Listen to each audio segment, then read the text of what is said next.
Discussion. This is a chance for us to have real discussions around real topics. Today, we are talking love, relationships, and more. Now, let's introduce our panel before we get this discussion started. Dallas Barnes, Junior Communications major.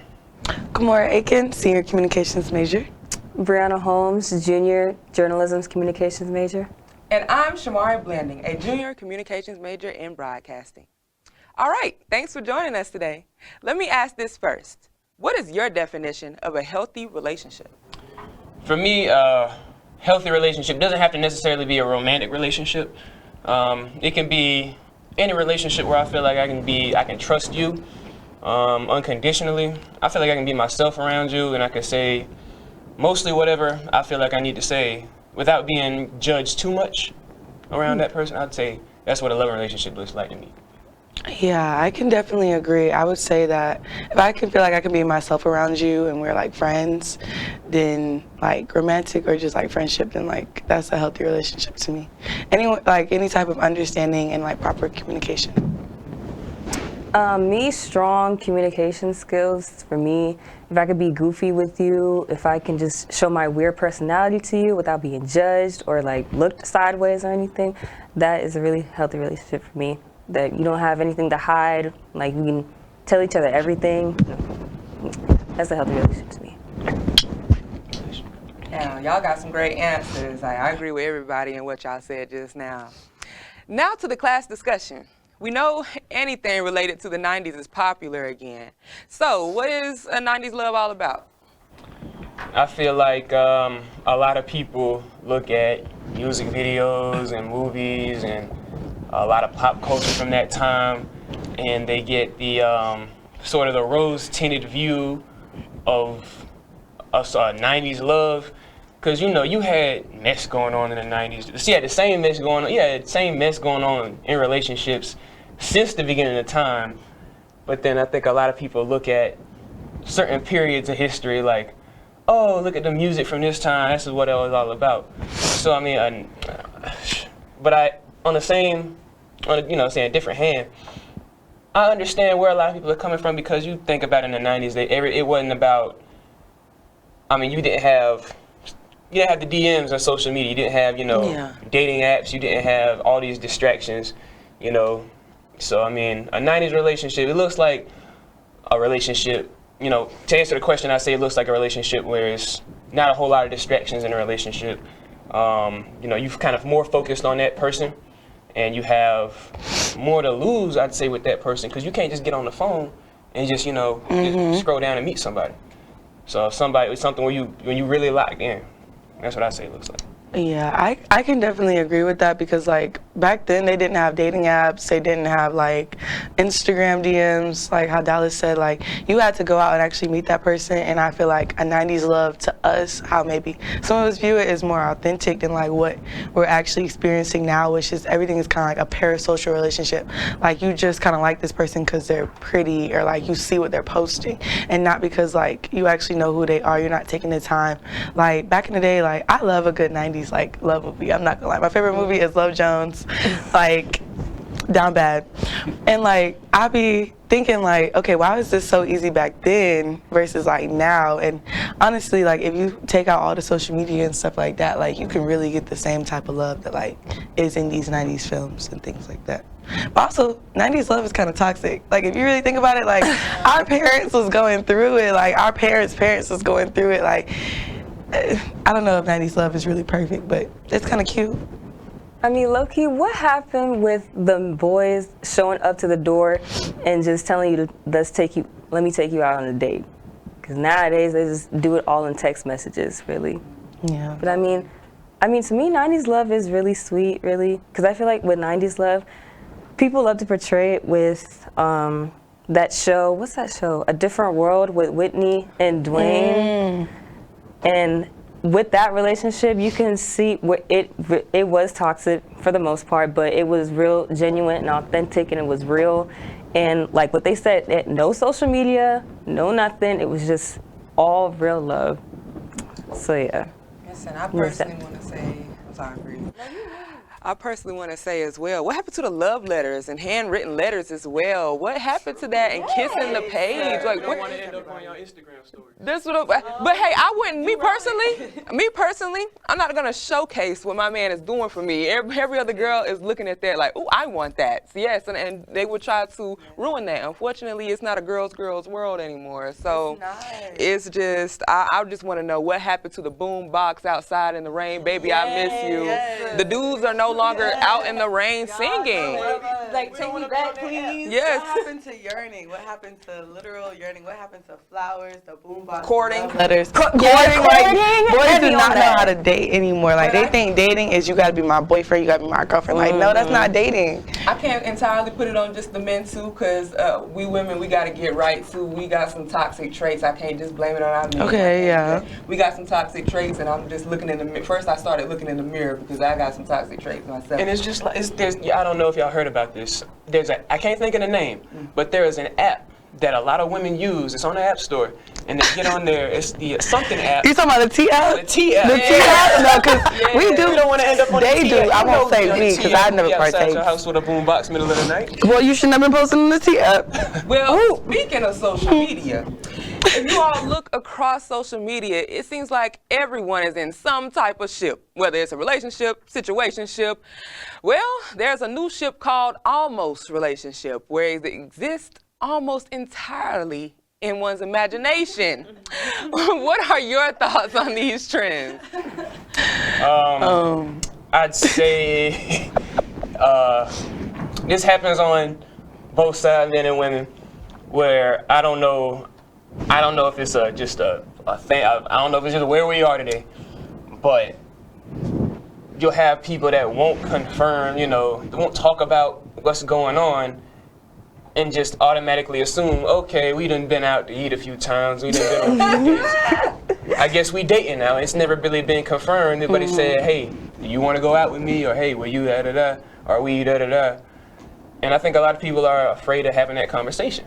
Yeah. Yeah. And it's what are the delusions.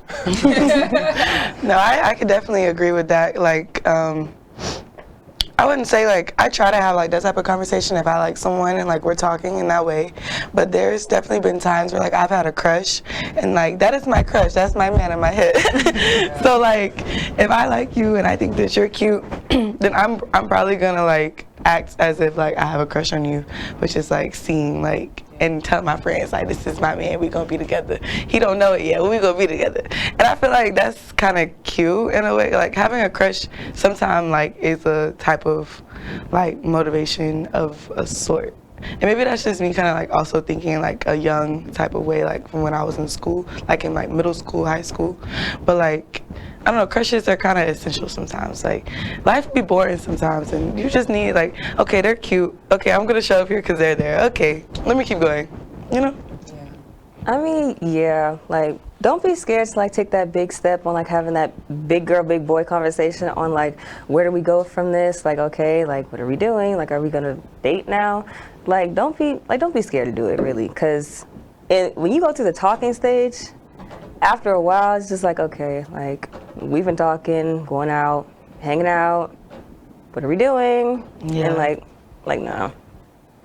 Unfortunately, I've learned that people value, I guess, freedom in relationships, and they feel like titles ties them down or restricts them in some sort of way. Like, people don't want to be like, we were just discussing about that old school kind of love where they were putting titles on what they were doing. Like, okay, this my man, this my woman, we going together, or this my wife, this my husband, or whatever else. Nowadays, people want that flexibility to say, okay, I'm doing this with this person, but since we don't got a title on it, I can still go out and do whatever else, when that's not necessarily the case.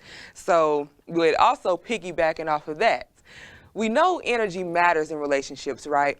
Males make long think posts about females giving masculine energy, and some females are calling males who want to be pampered soft males who are supportive towards females can be called simps by their friends. What are y'all's thoughts on masculine versus feminine energy?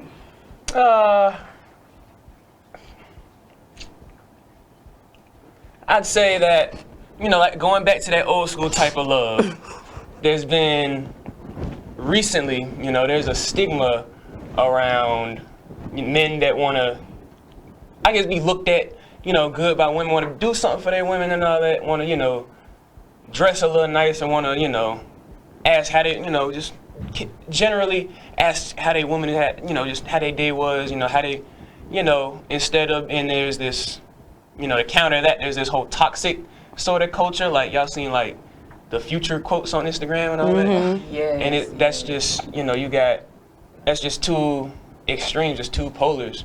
And they just exist, in a society. And that's just where we are.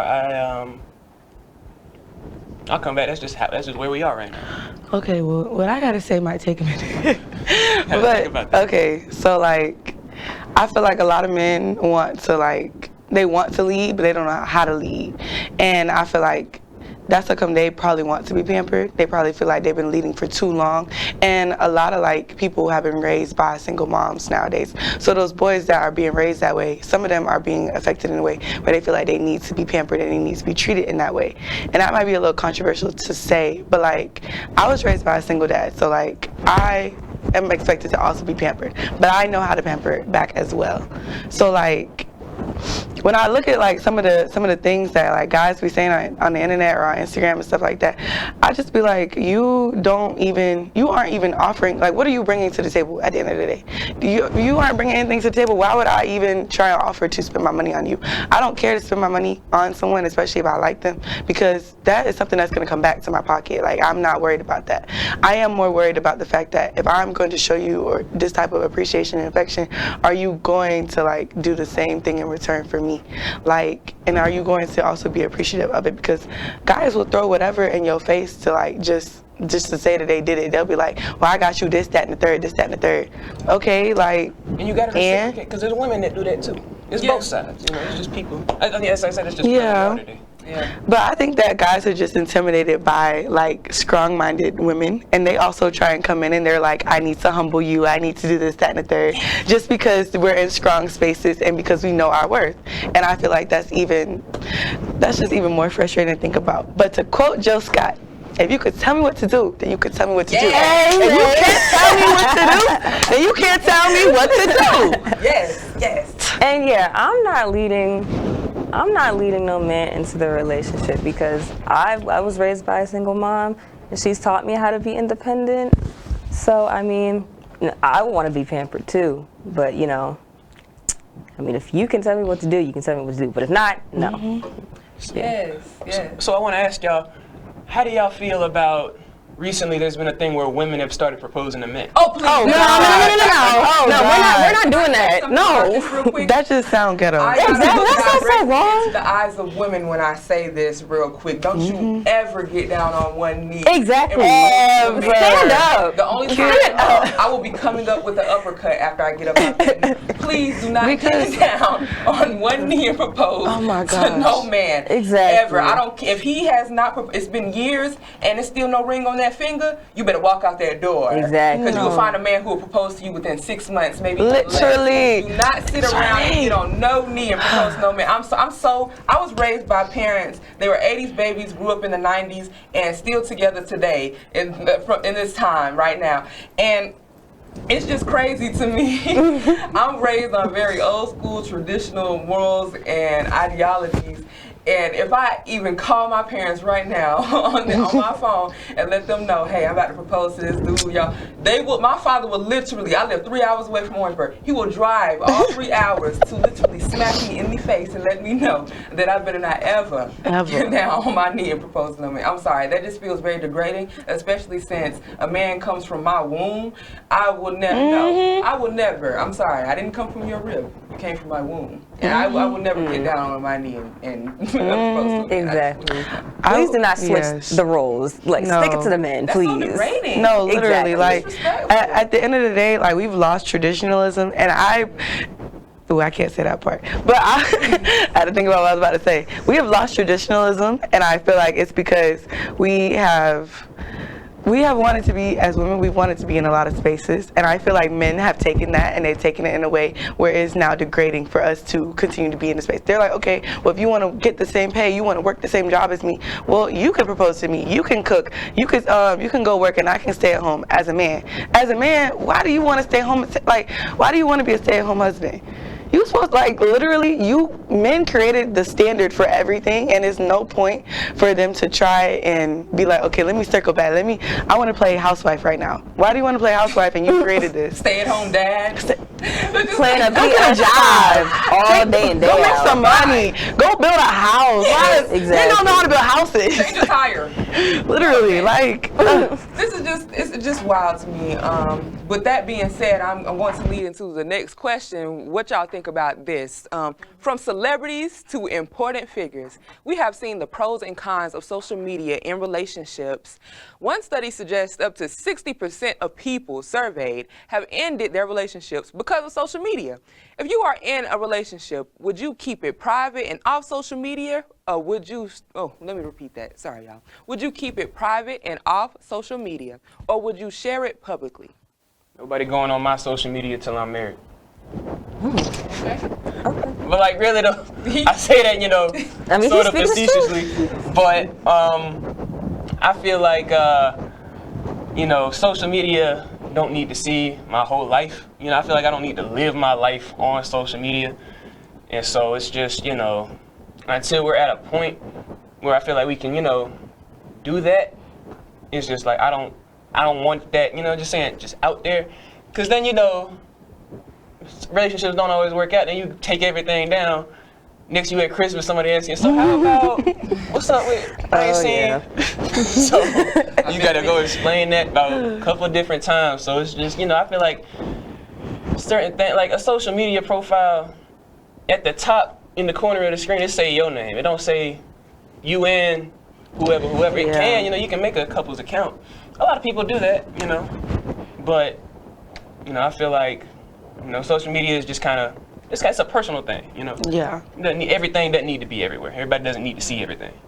Yeah, I definitely agree, because I like a good soft launch. I think soft launches are really cute, like just a little subtle, I was here, what was I doing over here, you know, like, and when I was in my last relationship, like I posted, because like at the end of the day, like I don't care what people are necessarily saying, but I do believe in the evil eye, and I do believe that like when people are constantly watching your stuff, they are preying on your downfall, which is why I don't post on my main page as much as I used to, because I feel like I now have so many eyes that are watching my page. It's just kind of like, if I post something and I'm being really happy for it, something in return is going to get taken away because they're probably talking about me or they're watching what I post. But I definitely do believe that like a lot of relationships have ended because of social media, and because there's so many people in your ear commenting just like in real life, online, and they're always trying to put their 2 cents in. If we look at like Kai and his girlfriend, how they just broke up. Everyone's trying to make like a determination of like what, like why did they break up? Did she cheat? Did she do this? And she came out and she explained everything. And like she didn't cheat. She didn't do that. That's what he said. She said that he simply left her because he was ready to move on with his life and he didn't want that anymore. And I feel like that's kind of the risk of having to put your relationship or just like the rest of your life on social media, is always having to explain to someone when like you don't need to.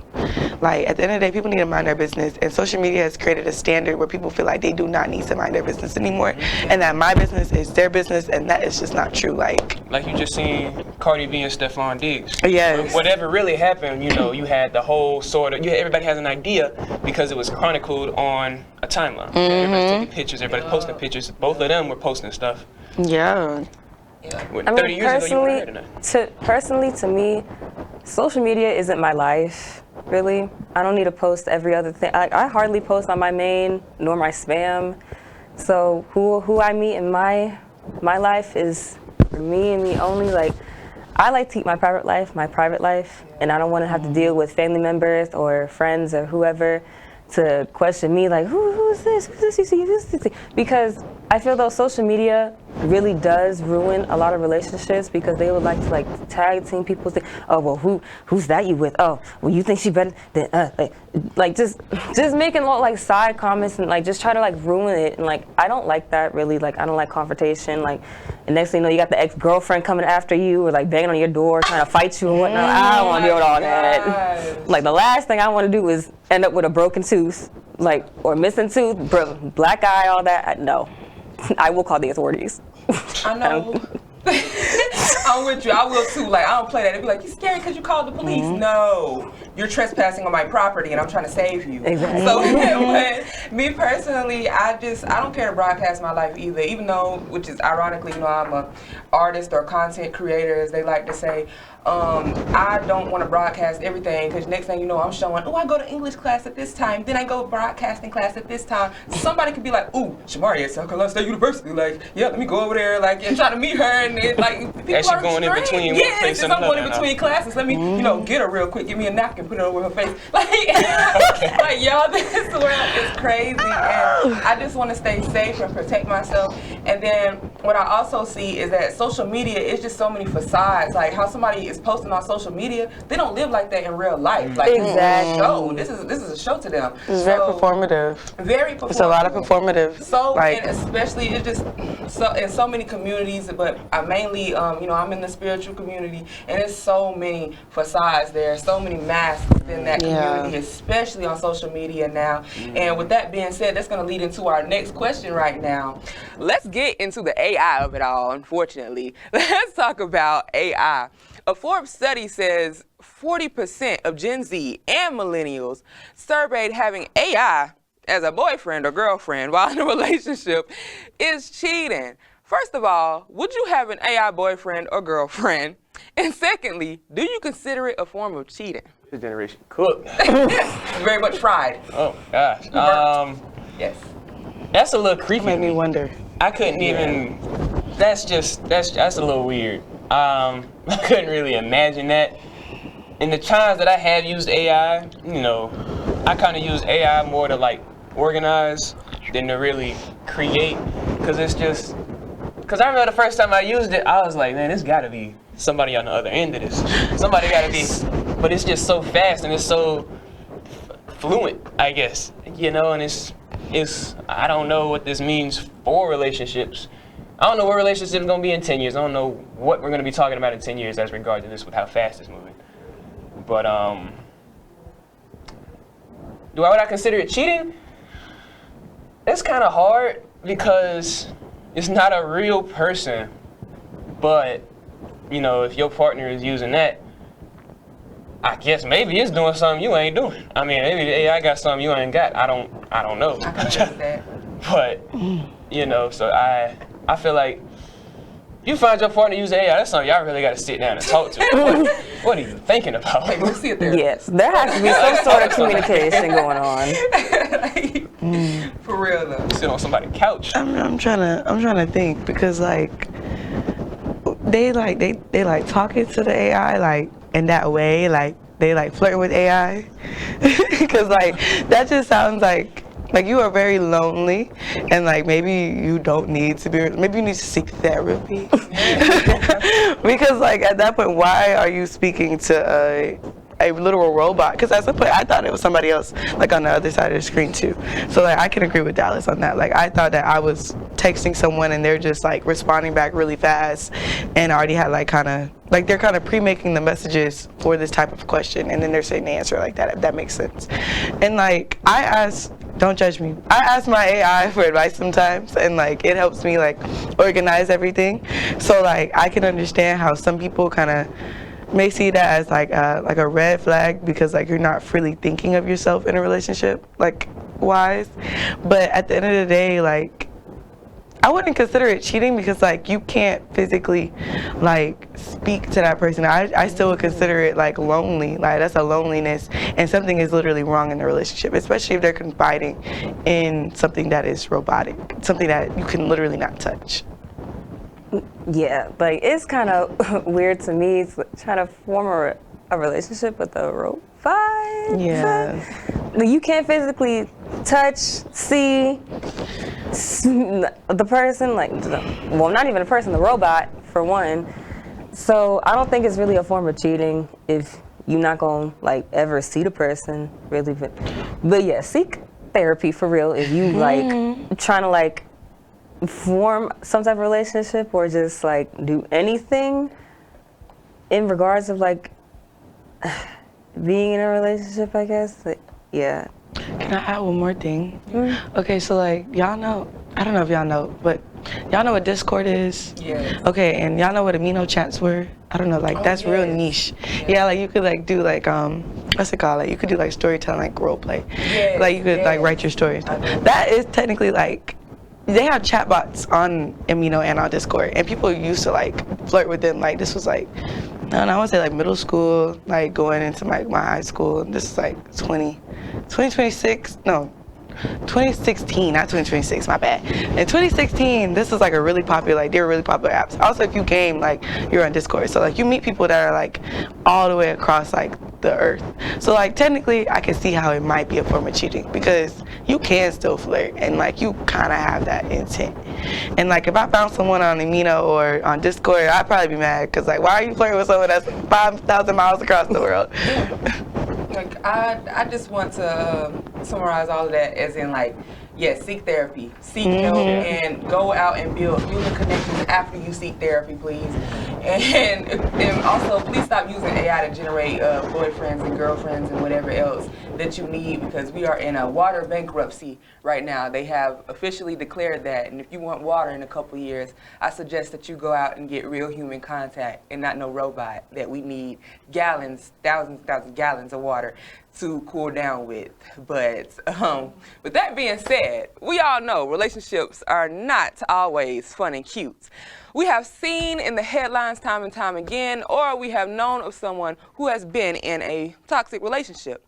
During our production meeting, all of us said we had to talk about gaslighting, emotional abuse, domestic violence, masking in relationships, and just toxic partners, period. Have any of y'all dealt with any of these issues? I know people who have. I know plenty of people who have. I know plenty of people who, in a lot of bad situations. Speak to the fellas real quick. Fellas, don't ever put your hands on no woman. Amen. Yeah, man. You just can't even. I mean, that's just. You can't even defend that, man. It's even in a court of law, even in court of public opinion. It's just nothing you can. I mean, it's not a whole lot of coming back from that. As far as the gaslighting and I mean, just. I mean, if you see that in a relationship, I mean, I know it's hard for a lot of people. But if you're in a relationship like that, I'd say do your best to get out. I'd say don't do that to another person. I'd say just be a good partner in general. Don't be. You know, I'm trying to figure out how nicely to put it. Don't be a POS, you know? Yeah. Yeah. That was good. That was good. Yes. That was good. I would say that like as someone that's still like learning like just relationships in general, because I still feel like I'm new at learning relationships, especially because I've like have learned so many different things about like love and romance and like attachment styles and like, you know, about gaslighting, about manipulating. Like I have experienced it and I feel like I've also done it, but I've never done it in an extent where like it was we put each other's hands on each other, and I never want to ever do that ever. Like that is such like a scary thought, especially because I've seen that. I've seen like my loved ones go through that. I have friends that are still kind of like in these type of situations, and it really concerns me like how a lot of us aren't all on the same emotional maturity level or aren't trying to break free to get to something that is higher than what we're stuck in just because we keep seeing it. Like we see so many examples of toxic love. Like I keep quoting Baby Boy, like Jody, my Jody, and like I need to stop quoting that, but like it's so funny because like it's not funny haha, it's more so funny like how ironic it is, how many girls are in like Jody my Jody situationships, and like they don't know how to let these boys go, or even girls go, because there's boys too that end up in those type of situations. They don't know how to let their hypothetical Jody go because they love them so much, and they think that's what love is. They think that we have to struggle, we have to go through this, and I don't ever want to have to struggle or have anxiety or have to worry about my love or like the person that I'm in love with. Like, I just want to feel safe and secure, and like, your nervous system is like becoming used to this type of chaos. Like, I talked to one of my homegirls one time, and she was like, I just don't know, like, I don't know how to talk to this person because like it's so calm, it's boring.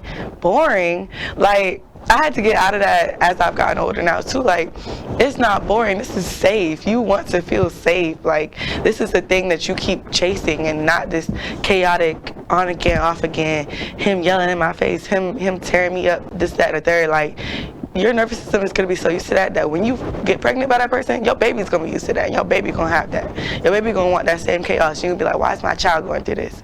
We need to start thinking about our children, the children that like we want to have. And that's like kind of how I think when I go through things. I bet, okay, what would I tell my child if they were going through this?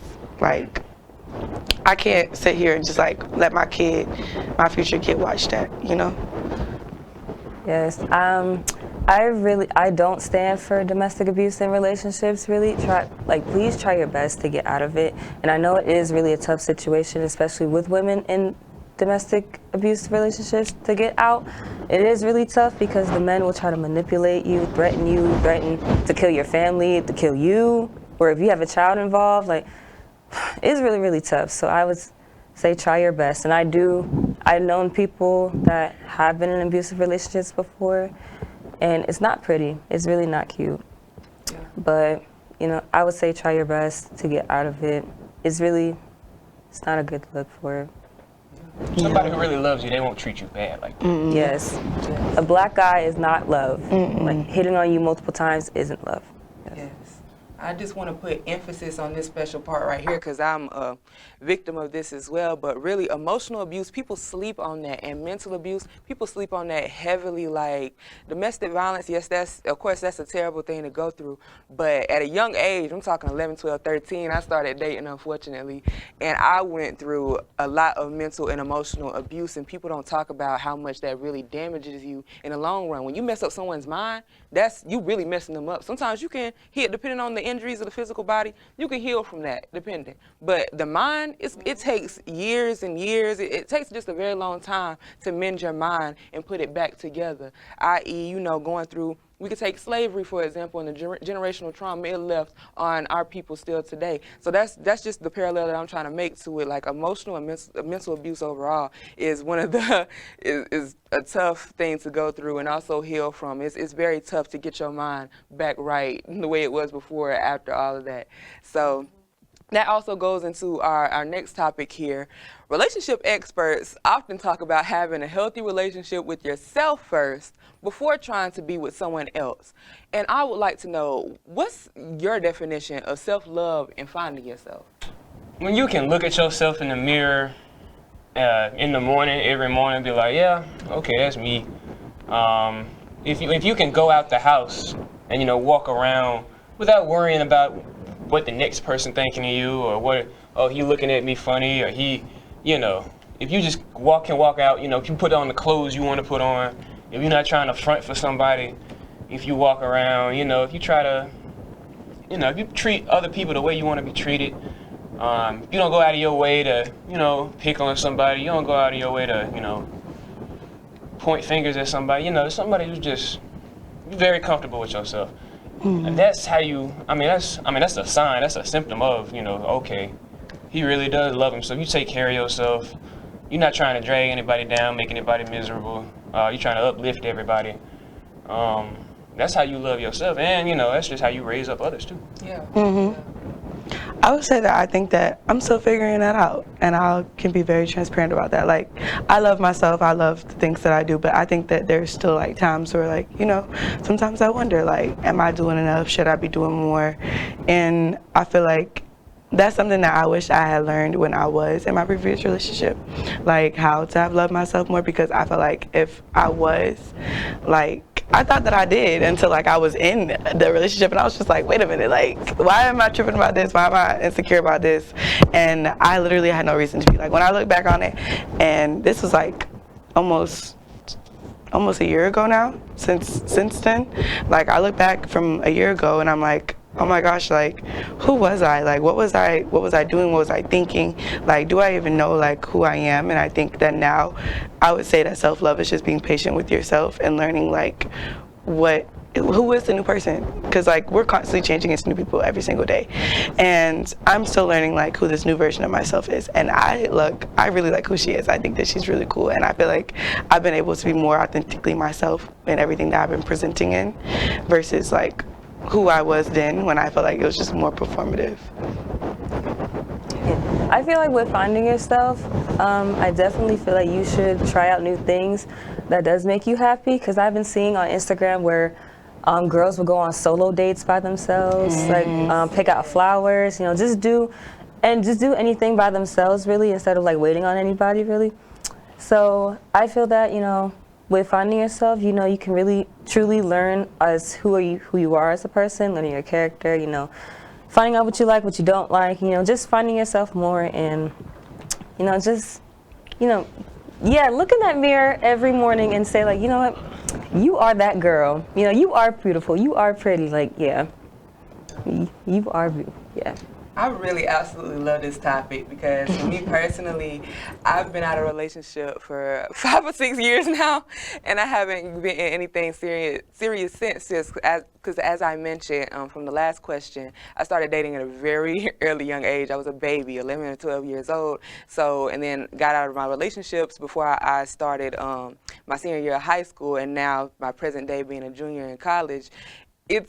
It takes a lot for you to build your confidence back up and that self-love back up. When you're so used to pouring into everyone else but yourself. So piggybacking off of what all y'all said, because you're correct, you know, going on the solo dates by yourself, not waiting on anybody to move for you or do anything, you'll start to really build that and be like, oh my gosh, and like this, I'm speaking from a woman's point of view for right now, but you're building that womanly like essence about you, and it feels so good and it feels so freeing that you're not, you know, tied down to anyone or anything at this moment, or someone telling you or controlling you what to do, feeling like you said so insecure about everything, all because of that person making you feel like that, because they wanted to still keep their options open while they were with you, or at least that's what you thought. So just taking the time to really know what you want, and it's been so for these past few years. Yes, it does get lonely. It does. I'm not gonna say I don't get lonely, but bless you. These past few years, just getting to learn myself and know what I like and what I want out of life has been so fun. Like, you know, you see the smile on my face. It's been very joyous to know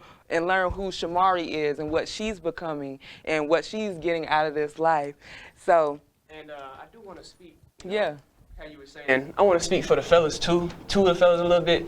I feel like a lot of men need to go out and just get comfortable with being by themselves. That's something I've had to do out.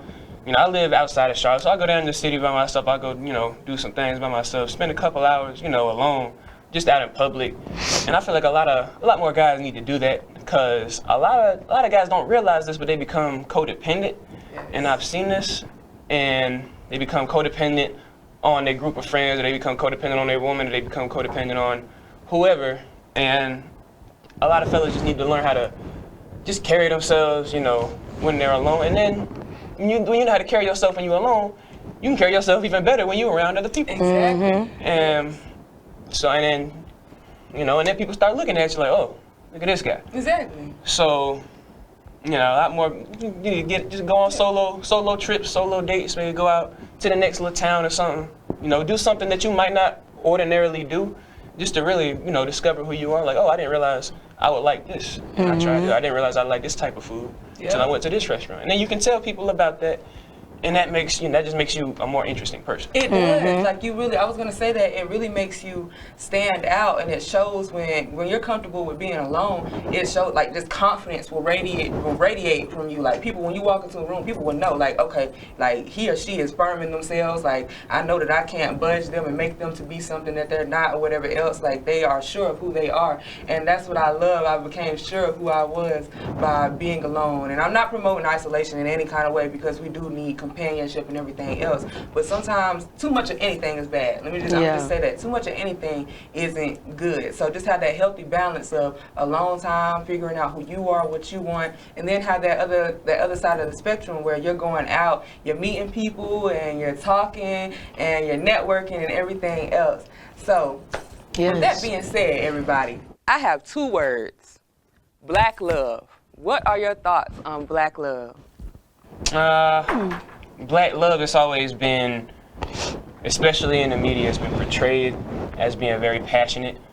Y'all seen the videos and the scenes from, you know, back in the day, going back to the old school. Yes. My parents grew up in the 60s, 70s, 80s. So, you know, they would get up, you know, go to mom and daddy would get everybody up, go to church on Sundays. Mom would do the big meals and all that. And, you know, just being very, like, you know, that would be the examples taught it to the kids, like, okay, you know, mom and dad, they really love each other. This is what a loving relationship looks like. And I say it's a very passionate type of love that Black people have. It is, you know, and not just in relationships, just in general, you know, with anybody, with your kids, with your friends, with your siblings. And even, I mean, you know, people, I mean, I've seen people break down about their relationships with their, you know, not just their significant other, but, you know, different relationships, you know, about friends and family and all of that. So, I mean, it's a very passionate type of love, and that's just, I don't think it's any other type of relationship you can be in like a Black relationship. Yeah, Yes. I definitely agree. I would say that along with passionate, I would say that it's also very, to me, I would say it's family, because I didn't really see like a lot of like healthy relationships growing up, but I always had my family with me at the end of the day, and regardless of like whoever one of my family members wanted to bring home, we still all like had each other. And even if there wasn't anybody there, and it was just like my aunts, my uncles, my cousins, my grandpa, you know, my dad, my grandma, and stuff like that, like it was always something that like they've installed in me, that family comes first and family is everything. And I feel like that's how I take a lot of my relationships moving forward. Even with my friends, like my friends, I can call them my family. Like I would call them like my cousin, because like that's how much like I love them, and that's how much love that I feel they also have in return for me. I didn't grow up having any siblings. I do have a brother, but we didn't like live together or anything. And like I grew up with just my cousins, so like those are my siblings. So like to me, a cousin is higher than a sibling. And so like I feel like that's something that I definitely look for when like going and like looking at Black love, is that they feel like a family, like they feel like they are home, like it feels very like warm and welcoming, and like I can really just like I can like lay my head here, you know. And that's something that like I feel like I also look for, is like someone that also in comparison may have like a big family too, because like family is just really important to me. It's just always been like the first example of like real love that I've ever experienced. Exactly. Like there's one thing, speaking of family, there's one thing I love about family reunions, where you just see the whole, it's just that one time of the year when the whole family comes together. You got Unc on the barbecue, you got that one cousin with her baby, and then your cousins and your aunts, everybody's coming together. I just love that. I just love seeing family just coming together, all smiles and happy, talking about catching up. You got the uncle catching up with their nieces and nephews. So how's school going? You know, you meet somebody new, or it just it's just something, just stuff like that. I just love it, really. So yeah. Yes, like I just want to reiterate and say that I love my people. I love my Black people from the different shades, yellow, brown, dark as night. I don't care. Like I love my people, and that's what they try to strip away from us, the love that we have, the family that we have. And I've never felt no other love like, you know, my Black love that comes from my people, you know. My parents, like to piggyback off of all y'all again, my parents made sure when we grew up in the house, like, all right, y'all better protect each other. This is your blood, like, love each other, because, you know, you only get one set of family like this, you know. And like Bree said, with the cookouts, everybody coming over, playing spades and card games and everything else. Hearing everybody cussing and betting on on books and everything else. Yes, like spades will make or break some people sometimes, you know. But it's still all love though. And then I'm waking up in the house to still we trying to air out the cigarettes, smoking, the spades game, and it's so much love and happiness, and that's why I did like, you know, Bad Bunny's song, the DT, correct me if I'm wrong, y'all. The DTFM, that's DTMF. Yeah, I'm sorry, I'm working on it, but no, it's okay, it was just, the song was just, I read, watched his interview about the song, and he just said we all can relate on like family love and us hanging out and the kids sleeping at the wedding and you gotta wake them up off the chair. Like, hey, yo, get up. Like, that's love. Like, that's universal love that everybody can feel, and that's just why I really love my people, you know. We really need to bring that back, community, not just within the family and stuff, but, you know, friends and just your neighbor. Like, you know, y'all my sisters and brothers, you know. We may not be exactly blood related, but we got the same skin. We're facing the same eyes. You know, we really supposed to be treating each other like we family, like we come from one, because we do. So I just got to keep reiterating that, and just also just a special shout out to my friends too. They not really my sisters, but my sisters. Like, I appreciate y'all for allowing me to cry and just be there and just hear me out some days when I'm not having the best days as well. And that's what we need as a whole, you know, black community, to share more of that black love. Like, even though you're not my blood, still be my sister. Even though you're not my blood, still be my brother. You know, that's what we need. Yes. Today. We really Awesome. need that. I definitely agree. Like, I feel like I'm always chasing like that type of high that I used to feel with my family. Like, just that amount of euphoria, the amount of like with the dopamine. Like, I miss that feeling sitting on my grandparents' front porch and just smelling the grill. We would have like all the food. I'd be running in and out the house. My grandma yelling, "You better stop running in and out my house. You don't need to keep doing that." I miss that so much, and I feel like that's also why I'm so picky when it comes to like somebody like coming to meet my family. Because if you meet my friends and my friends don't like you, my family not gonna like you. And that's just that. Like, if you can't fit into like this perfect, I won't even say my family's perfect, this imperfect family that I have, then like it's just not gonna work. Like, it's just, you gotta feel like you're supposed to be there.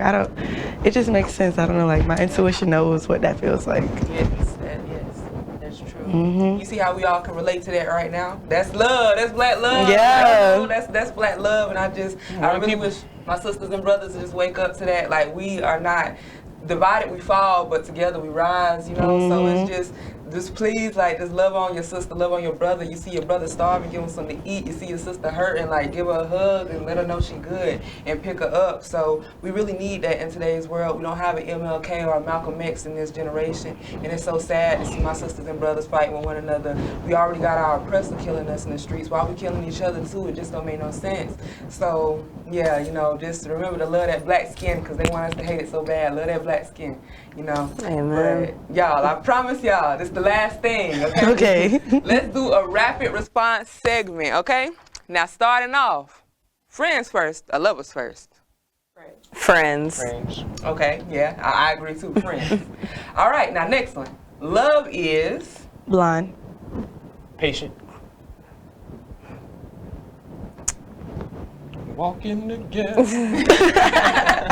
Take your time. Is lovely. Okay. All right. Well, What about you? Oh, me? Oh, sorry. My bad, y'all. My bad. Okay, so first I'm going to start off with love is. Okay, so love is calm. You know, yeah, tired of that. And then, let's see, let me remember the second question, my bad, y'all. And I do believe, okay, friends first. Okay. Friends, not lovers. Yeah, try to be lovers first, didn't work out. Fall quicker than the rose. It never works. It never does. Never does. But there are so many more topics that we wanted to tackle, but we just didn't have the time. Again, I want to thank you all on this panel for joining me. And I'm Sharmari Blanding, and you're watching BNN Class Discussion. Have a great day.